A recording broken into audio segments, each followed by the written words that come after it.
Hey, this is Brian again, and I'd like to ask you to do a favor. We can't do this work without people like you, so if you can, please like, share, subscribe, tell your friends about Bring Back the Porch. It's funny because in our office we're so used to counseling that we forget that sometimes. But I know most of us see counselors, and there's really nothing to be ashamed of. I think, when you go to the physician's office, you're not embarrassed to be seen there, and it's part of your health care to ensure that your mental health is also taken care of. This episode of Bring Back the Porch brought to you by Bernie Leahy, River Street Realty. Let's get you home. For 60 years, the Medicine Hat Family Service has been serving people in Medicine Hat quietly. We want to make a little bit of noise about that. Joining me this morning is the Executive Director, Celina Symmonds. Welcome to the Porch. Oh, thank you so much, Brian. I really appreciate being here. I was surprised when I saw that 1966 was the year that the Family Services was founded, and I'm not sure that I have ever heard of them until recently. Yeah, the thing about Medicine Hat Family Service is they've just really done their work quietly and with integrity, and been able to manage through 60 years of being a not-for-profit, which is quite an accomplishment, really. Mm-hmm. The history of family service is actually that it was started in the city of Medicine Hat. So the city actually housed Medicine Hat Family Service, and eventually we decided that we'd be better off as a not-for-profit, and so we moved on to be a not-for-profit in the community, and we're just so grateful. The information sheet that you provided for me says accessible, compassionate, community-based. Pretty much says it all. 100%. I think our main service is obviously counseling, and we do low-cost counseling. So lots of people think that means less than counseling. What I would say to that is that our counselors are the same level of trained as any counselor. It's just that we have subsidized opportunities for people. And that's the thing. That might be the biggest roadblock that people might put up. I can't afford to go to counseling. Well, if it costs $150 an hour to go to counseling, probably most people that don't have any kind of benefits wouldn't be able to afford that kind of cost. And so our organization tries to remove that barrier. We also try to remove the barrier of wait times as well, just to get people in as quickly as possible so that they can talk about what's ailing them. Mental health is a big thing that we're talking about a lot these days, just the pressures of everyday life. Have you seen more people coming looking for help? I think we're seeing more people. We're also seeing younger people. I think we're seeing kids as young as 6 years old coming in for counseling, and I'm not sure that's happened in the past. I think social media plays a big part in it, and I'm just grateful that we still have an organization available to help people when they need to talk. How do people find you? Easy. You can just call us. You can go on our website. You can actually make an appointment right on our website now. So you don't even have to talk to anybody to get in to see us. The other thing is we're doing all kinds of groups and peer support models as well. And so you can get involved that way as well. One of the other obstacles that maybe I'm just making an assumption that would be in the way of someone seeking help is that everybody's going to know. Yes. It's funny because in our office we're so used to counseling that we forget that sometimes. Mm-hmm. But I know most of us see counselors, and there's really nothing to be ashamed of. I think, when you go to the physician's office, you're not embarrassed to be seen there, and it's part of your health care to ensure that your mental health is also taken care of. And it doesn't always mean mental illness. Sometimes it's just that you need a little tweak, or you have something that you're facing that you just need a tool to manage that. And so our counselors can help you walk through that. They walk alongside people to take care. One of our counselors always says, you're in charge. You come with what you want to talk about, and that's what we're going to talk about. So it's the one place in your life where you can be completely in charge is in your own counseling.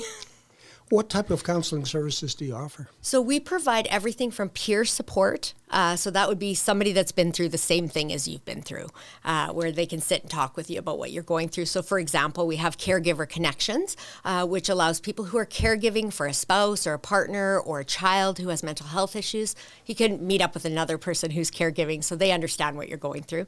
So we have that opportunity. We also have group facilitation opportunities where we have courses and classes that you can be a part of. And so kind of teaching new tools, learning about boundaries and all kinds of things like that. And then we have more specialized counseling, which is more of our one-to-one counseling. And even more specialized now, we have EMDR and ART, which are eye movement therapies specific to trauma. That is something that I just heard about recently, and I went, boy, that I'm not sure about that. Explain how it works, though. Sure. We tend to laugh a little bit and call it a bit voodoo because they're not really sure why it works, but it does.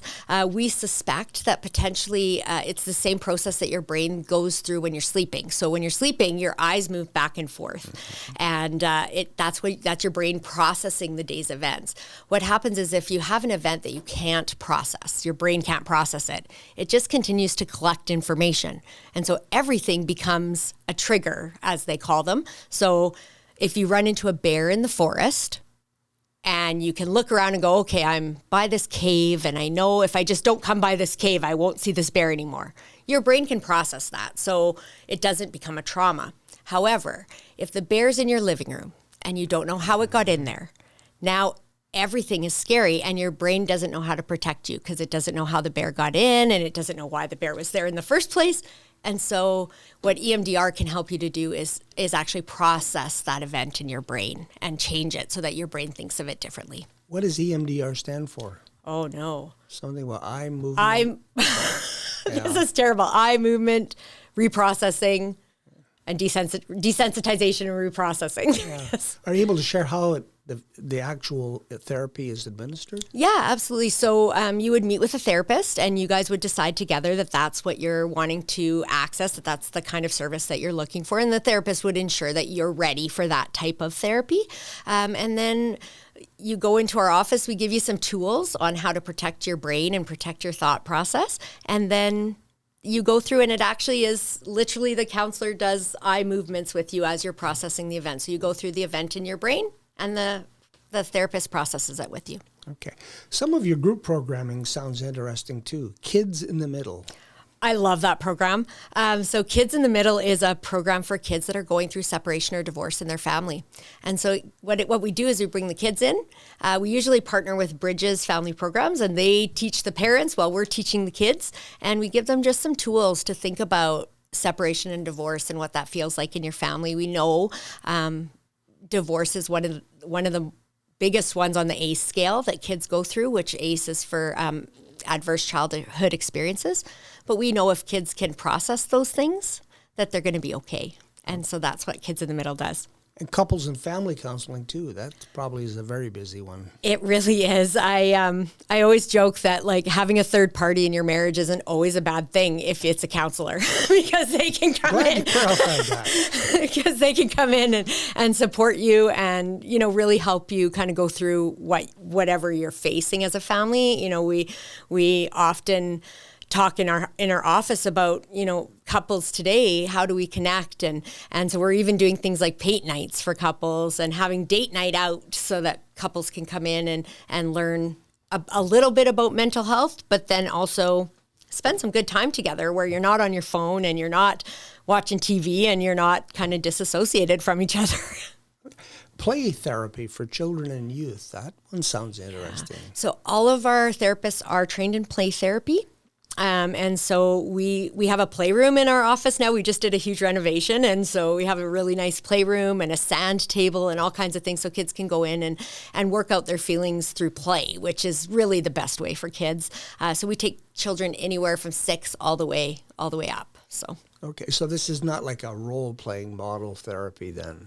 No, it's more puppets and drawing and art and things like that, just different ways for kids to express themselves and actually relieve stress. And so we know right now kids are very stressed. They have a lot of anxiety. They have a lot of depression. what might be missing is play. What might be missing is, running down the street to the playground and that kind of thing. So we're trying to reintroduce that into community. We recently were at a seminar where Carl Honore talked about slow living.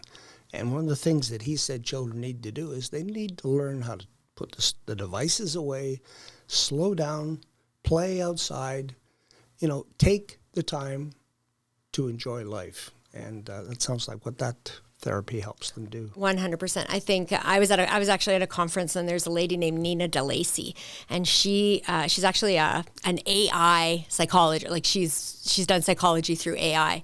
And one of the things that they found is that the one thing that crosses the barrier between anxiety and depression. So anxiety and depression exist in kids. The one thing that causes both is TikTok, believe it or not. And so we see all these 11, 12-year-olds on their phones playing TikTok and watching these screels, and then we wonder why they might have a little bit of anxiety or depression, and that can definitely play into it.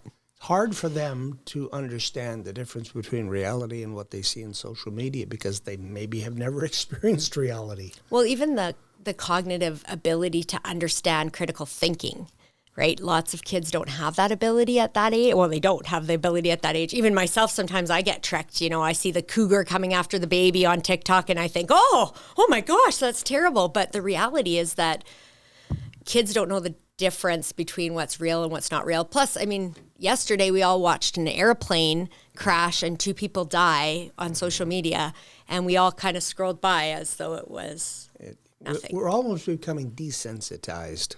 100% we are. Yeah. And that's probably a defense mechanism. Yeah. Well, we're, Jody Carrington always says we're wired for connection. Our world is wired for connection, or people want to be connected to other people. And it's never been easier to not be connected, to isolate yourself. Another one of the points that you have put down to talk about this morning, recovery, college.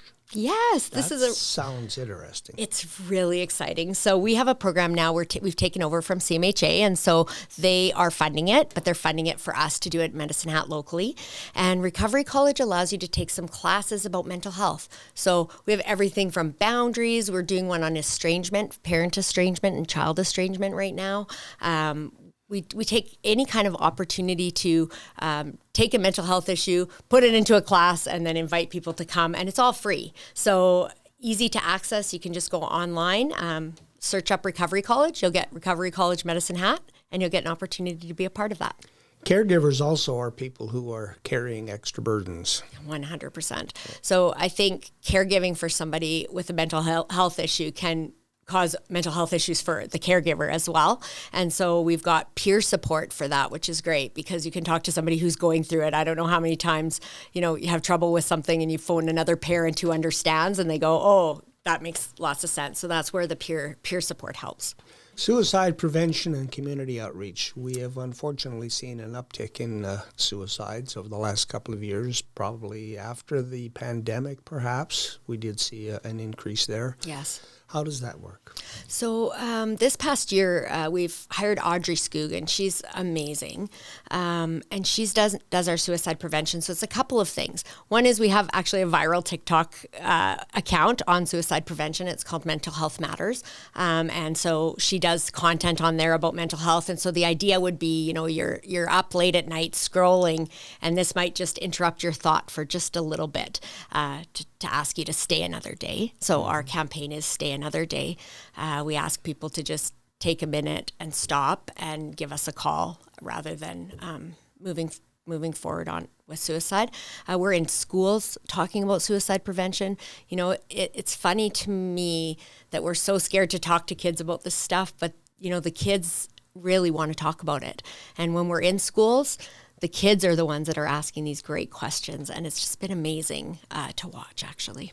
Now, if you live outside the city of Medicine Hat, can you still access your services? 100%. I'm so excited. We just hired a rural coordinator, so she's actually going to be out in all the different rural areas, Bow Island, Foremost, Medicine Hat, Ralston, Dunmore, Irvin. We're going to be in all of those places once a week so that people can access one-to-one counseling in their own community. I can't stress enough that we need to realize that the number one thing around suicide prevention and around mental health is that men in particular are not accessing these services the way that they need to be. Men are dying by suicide more often. Men over 40 is the highest demographic of suicide in our community. And so in order to fix that, we need to get to where men are.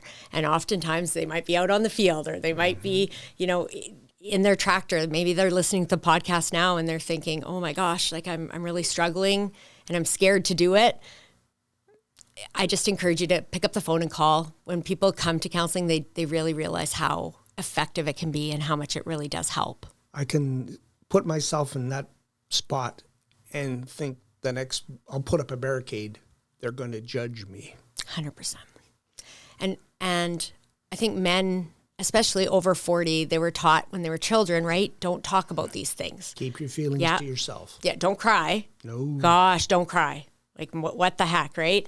And so I think that trying to get to men where they are is what we need to do. And so we're trying really hard to do that, to get out to those places, especially in agriculture. Mental health is a huge thing. I mean, we know right now farmers with the tariffs and all these other things, like they're struggling, and they're struggling financially, they're struggling emotionally, and they hadn't been taught how to deal with those feelings, right? In fact, they've just been taught to push them down. And so our hope is that they can talk about it, but also understand we're not going to make you talk about anything you don't want to talk about. You're in control. You get to decide. I always marvel at farmers. I always call them the ultimate optimists, because every year they put the seed in the ground.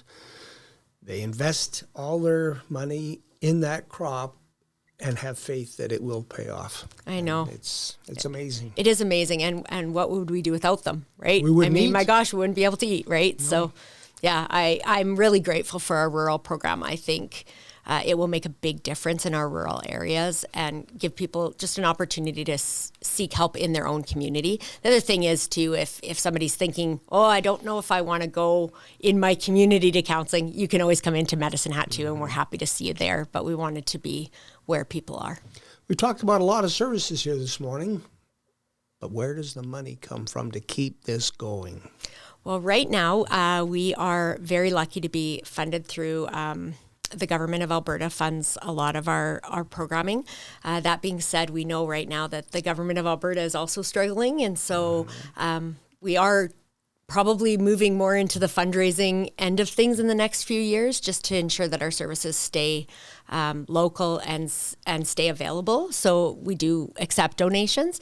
In the past, we've never really been a big fundraising organization. We try to kind of keep to our grants, but at this point, we know we're going to need the help of our community in the next few years. Okay. How many counselors and staff do you have in the family services? We have 5 registered psychologists now, and then we have 5 other outreach staff who are part of the Recovery College and the suicide prevention arm of our organization. So kind of an outreach department and then an in-reach department with our counselors. Where are you physically located? We're downtown, 320 5th Ave Southeast. So I always say if you're in CIBC parking lot, you're looking at our door. So that's where we are. Okay. Yeah. Now, people can find you on the web as well? Yeah, www.mhfamilyservice.com. And your phone number? 403-504-8026. And you are here to help.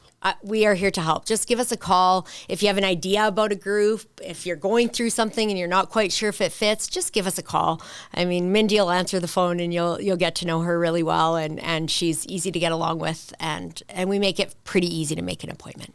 Is there anything we didn't touch on that you wanted to bring up? Well, I just want to let people know again about the $8, that it's $8 an hour. I want to make sure that people understand that we're not going to be looking into your bank account. We're not checking your finances. We don't expect you to prove to us how much you make a year.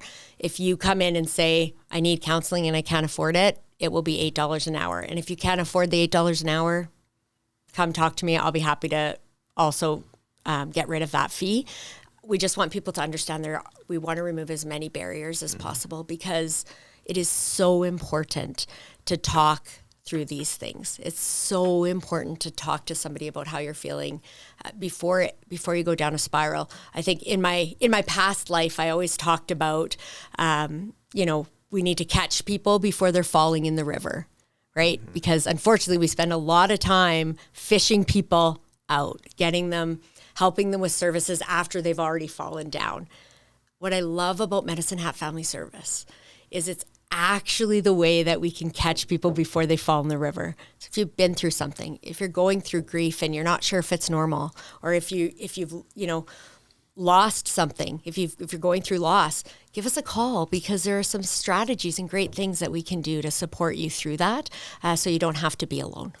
And if someone listening or watching would like to donate, how do they do that? They can go on our website, and there's a button right on there to donate, or give us a call. We're happy to come pick up a check or support you and give you a tour of our organization and let you know what we do. So help is always there for those who ask. 100%. Medicine Hat Family Services Executive Director Celina Symmonds, thanks for the visit. Thanks so much, Brian.